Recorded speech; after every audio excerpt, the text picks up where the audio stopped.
بسم اللہ الرحمن الرحیم۔ السلام علیکم ورحمۃ اللہ وبرکاتہ۔ پیارے بچوں، عزیز طلبہ و طالبات، آج ہم 10ویں جماعت کے باغ اردو سے سبق نمبر 4 گرم شال ایک کہانی ہے، اسے ہم پڑھیں گے۔ اس کہانی سے پہلے کچھ بنیادی چیزیں میں آپ سے بتانا چاہتا ہوں۔ دیکھیے، انسان دو طرح کے ہوتے ہیں۔ کچھ انسان ایسے ہوتے ہیں کہ آرام اور راحت ملنے کے بعد، خوشی کی زندگی ملنے کے بعد، نعمتوں کے ملنے کے بعد دوسروں کو حقیر سمجھنے لگتے ہیں، ذلیل سمجھنے لگتے ہیں، اپنے سے کمتر سمجھنے لگتے ہیں، اپنے سے چھوٹا سمجھنے لگتے ہیں۔ اور کچھ اچھے انسان ایسے ہوتے ہیں جو اپنے آرام کو، اپنی آشائش کو تج دیتے ہیں، چھوڑ دیتے ہیں اور دوسروں کو آرام اور راحت پہنچانے کے لیے قربانیاں پیش کرتے ہیں، خود تکلیف برداشت کر کے دوسروں کو آرام پہنچانے کی کوشش کرتے ہیں۔ ایسے لوگ بہت ہی اچھے انسان سمجھے جاتے ہیں۔ اس کہانی میں ایسے ہی ایک اچھی معلمہ نفیسہ کے کردار کو بیان کیا گیا ہے، جو خود پریشانی اور مصیبت برداشت کی، لیکن اپنے بچوں اور اپنے اسٹوڈنٹ کو آرام پہنچانے کی کوشش کی۔ تو کہانی پر نظر ڈالتے ہیں۔ کہانی کا نام ہے گرم شال، اور اس کی مصنفہ ہیں، رائٹر ہیں صالحہ عابد حسین اس کے مصنفہ ہیں۔ صالحہ عابد حسین یہ بہت ہی اہم رائٹر ہیں، اردو زبان کی ماہر ہیں، اور 500 کتابوں سے زائد انہوں نے ایک کتاب لکھی ہے، اور مولانا الطاف حسین حالی کی پوتی ہیں۔ اس کہانی میں جن افراد کو بیان کیا گیا ہے اس پر نظر ہم ڈالتے ہیں۔ کہانی میں شامل افراد کے نام۔ اس کہانی میں ایک کردار ہے ماں کا نام ہے رضیہ بی، اور ان کی بیٹی ایک ہیں نفیسہ، اور یہ نفیسہ اسکول میں ٹیچر ہیں، ٹیچنگ کرتی ہیں، اور ان کے 2 اسٹاف ممبر بھی ہیں جن کا نام ہے کمل اور شکیلہ۔ گاؤں کے ایک آدمی ہیں، ان کا نام ہے رام چندر دادا۔ آئیے اب ہم کہانی کو سنتے ہیں، ہم اس کی وضاحت کرتے ہیں۔ دیکھیے، یہ رضیہ بی کا جو گھرانہ تھا، یہ بہت مالدار گھرانہ تھا۔ خود ان کے شوہر پیشے سے وکالت کرتے تھے، اور خود یہ زمیندار تھے، بہت زیادہ زمینیں ان کے پاس تھیں اور بہت زیادہ پیسے تھے۔ لیکن ایک وقت آیا کہ رضیہ بی کے شوہر کا انتقال ہو گیا، گویا کہ رضیہ بی اب بیوہ ہو گئی، اور شادی کے 8-10 سال کے اندر ہی انتقال ہو گیا تھا، لیکن تب تک ایک بیٹا اور ایک بیٹی کی پیدائش ہو چکی تھی۔ ماں بہت پریشان تھیں۔ جب شوہر کا سایہ سر سے اٹھ گیا تو ان بچوں کی تعلیم، تربیت، گھر کے خرچ اور ضروریات کی تکمیل کیسے ہو، اس کے لیے انہوں نے بہت محنت کی، بہت مشقت کی، دن کو دن نہیں جانا، رات کو رات نہیں مانا۔ رات میں سویٹر بنا کرتی تھیں اور دن میں سلائیاں کرتی تھیں، اور چٹنیاں اور اچار بنا کر کے بیچا کرتی تھیں۔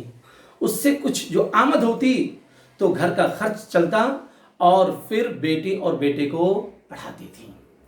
اپنے بیٹے کو بہت ہی محبت سے پالا تھا، اور LLB کی ڈگری کروایا تھا۔ یہ سوچا تھا کہ اپنے بچوں کو جب پڑھا دوں گی تو میرا بیٹا اپنے باپ کا جانشین بن جائے گا، وکالت کرے گا، اور ہم سب کی زندگی اچھی گزرنے لگے گی۔ لیکن دیکھیے، حالات بدلے، بچہ بڑا ہوا، پڑھ لکھ کر کے اپنے پیروں پر کھڑا ہوا، لیکن اس نے خود اپنے مرضی سے شادی رچا لی اور اپنی بیوی کو لے کر کے الگ ہو گیا۔ ماں کا، بہن کا کوئی خیال نہیں کرتا، کوئی خرچ برداشت نہیں کرتا۔ اب ماں بیچاری اکیلے پریشان رہتی، طرح طرح سے محنتیں کرتی اور اپنی اور بیٹی کی ضروریات پوری کرتی۔ اسی دوران اس گاؤں کے رام چندر داتا جی ایک بہت نیک شریف انسان تھے۔ وہ رضیہ بی کے گھر آئے اور کہنے لگے، دیکھو آپ کی بیٹی نفیسہ پڑھی لکھی ہے اور تمہارا گھر بھی، تم لوگ بھی بہت پریشان حال ہو، کبھی کھانے کو رہتا ہے کبھی نہیں رہتا۔ ایسا کرو، گاؤں میں ایک اسکول ہے، وہاں اس اسکول میں غریب بچے پڑھتے ہیں، تو میں چاہتا ہوں کہ تمہاری بیٹی نفیسہ جو پڑھی لکھی ہے یہ اس اسکول میں پڑھائے، تو یہ پڑھائے گی تو بچوں کا بھی فائدہ ہوگا، غریب بچے پڑھیں گے، اور خود نفیسہ کا بھی فائدہ ہوگا کہ اس کو تنخواہ ملے گی تو اس کے ذریعے سے تمہارا گھر چلے گا۔ ماں نے کہا کہ ٹھیک ہے، میں اس پر سوچتی ہوں۔ اس کے بعد نفیسہ کو بلایا اور بیٹی سے ڈسکس کیا، کہا دیکھو بیٹی، ایسا ایسا موقع آیا ہے پڑھانے کا، ٹیچنگ کرنے کا، لیکن بیٹی بھی تذبذب میں تھی اور ماں بھی تذبذب میں تھی، اس لیے کہ اس خاندان میں ابھی تک کسی نے نوکری نہیں کی تھی، اس لیے کہ یہ خاندان خود بہت بڑا مالدار تھا پہلے، اور زمینیں بہت زیادہ تھیں، پیسے بہت زیادہ تھے، لیکن حالات یکساں نہیں رہتے، ہمیشہ بدل جاتے ہیں۔ آج یہ وقت آیا ہے، اس سے پہلے اس گھر میں کبھی کسی نے کوئی نوکری نہیں کی ہے۔ اب اس گھر میں جس میں کبھی کسی نے نوکری نہ کی ہو، نوکری کرنے کے لیے، نوکری میں جانے کے لیے سوچنا پڑے گا۔ یہ فیصلہ لینا بہت آسان کام نہیں ہے، لیکن ماں بھی تیار ہو گئی، بیٹی بھی تیار ہو گئی، اور ماں نے فیصلہ کیا کہ نہیں، گھر کا خرچ کیسے چلے گا، میری بیٹی اب تو اسکول میں پڑھانے جائے گا۔ بیٹی تیار ہو گئی۔ اب بیٹی روزانہ صبح صبح اسکول جاتی اور دوپہر میں اسکول سے واپس آ جاتی۔ 100 روپے تنخواہ مقرر ہو گئی اور ماشاءاللہ خوشی خوشی زندگی گزرنے لگی۔ لیکن اس دوران ایسا ہوا کہ وہی خاندان والے جو اس وقت حالات پڑھنے پر کچھ پوچھ نہیں رہے تھے، ماں بیچاری بہت پریشان تھی، مزدوری کرتی تھی، لیکن گھر کے افراد جو خاندان کے آس پڑوس کے لوگ تھے وہ کبھی حالات کی خبر نہیں لیتے تھے کہ کس حال میں زندگی گزر رہی ہے، ان کا کچھ تعاون کریں، پیسے دیں، ضروریات کی تکمیل ان کے گھر کی ہو۔ لیکن یہی بیٹی جب نوکری کرنے لگی تو خاندان کے دوسرے لوگ آواز اٹھانے لگے، ارے گھر کی بے عزتی ہو رہی ہے، خاندان کی بے عزتی ہو رہی ہے، ابھی تک ہمارے خاندان میں کسی نے نوکری نہیں کی تھی، کسی نے چاکری نہیں کی تھی، اور نفیسہ نوکری کرنے جا رہی ہے، پورے گھر کا نام خراب ہو رہا ہے، پورے خاندان کی بدنامی ہو رہی ہے۔ لیکن ماں اس کو برداشت کرتی، اس لیے کہ ماں ہی کو پتا ہے کہ اس پر کیا پریشانی آئی ہوئی ہے۔ بہرحال ایک دن ایسا ہوا کہ بیٹی نفیسہ اسکول سے واپس آئی۔ نفیسہ کے آنکھ لال تھے، ایسا لگ رہا تھا کہ نفیسہ رو کر کے آ رہی ہے، روتے روتے ہوئے آئی ہے۔ ماں نے پوچھا، بیٹی کیا حال ہے، کیوں رو رہی ہو؟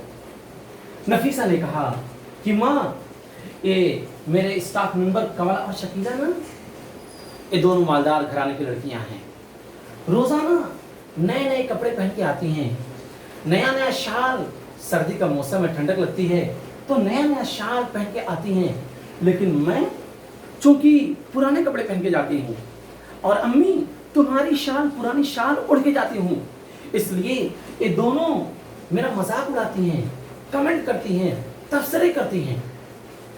ماں ناراض ہو گئی۔ رضیہ بھی نے کہا کہ ارے کملا اور شکیلہ کو تمہارے شال سے، تمہارے کپڑے سے انہیں کیا مطلب؟ پھر نفیسہ نے سوچا، میں نے غلط کیا، مجھے اپنی ماں سے بتانا نہیں چاہیے تھا۔ بات کاٹتے ہوئے نفیسہ نے کہا کہ ماں اچھا چھوڑ دو، جانے دو، مجھے بھوک لگی ہے، مجھے کھانے کے لیے دو۔ اس کے بعد پھر نفیسہ نے کہا کہ ماں، میرے اسکول کے بچے بہت اچھے ہیں، ماشاءاللہ سارے لوگ مجھ سے بہت محبت کرتے ہیں،